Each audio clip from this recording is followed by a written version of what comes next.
Good morning, good afternoon, good evening, depending upon when you are watching this video. I would first like to thank Unshin and the Youth Secretary Haley Jacob for giving me this opportunity to present my meditation with you.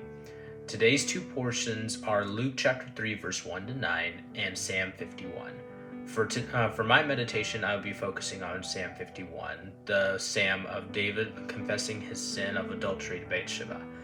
Throughout the first 6 verses of Psalm 51, it talks about David confessing his sin, realizing that he has caused such a big sin to God. Not only in his mind has he done so much in the name of God, but he has also suffered so much from God. We see from this sin that it was the first major sin that David had committed, where God had punished him for his misdeeds. Throughout the 6 verses, it talks about David asking for mercy for his sins according to God's unfailing love, to blot out his transgressions and seek forgiveness for what he has done. Throughout these 6 verses, it talks about where he was sinful from birth, sinful from the time that his mother conceived him. Going back to the first early times, that he's comparing the sin that he did now to when he was born. It plays a simple factor of all the sins that he had done in the past, and seeking forgiveness from God from the time that his mother conceived him until the time that he committed this adultery.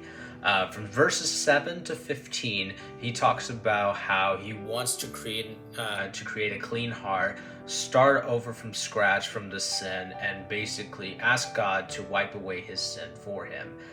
He pleads that that he be forgiven for this sin, and that he be proclaiming his glory to God after all this has happened. Throughout the verses 7 to 15, David described to God on him saving him from his blood guilt, saying that from verse 14, "Save me from blood guilt, O God, the God who saves me, and my tongue will sing of your righteousness." This verse is a big example in the Psalm where David was wanting his sin forgiven and wiped clean, that he will be proclaiming God's righteousness and unfailing love.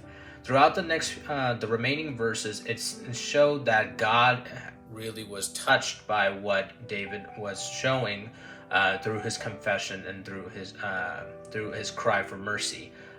So in the remaining verses 16 to 19, it is shown that God is looking to forgive David for what he has done, and he saw what David has shown through his heart and through his actions on how much he wanted this forgiveness and wanted this sin clean.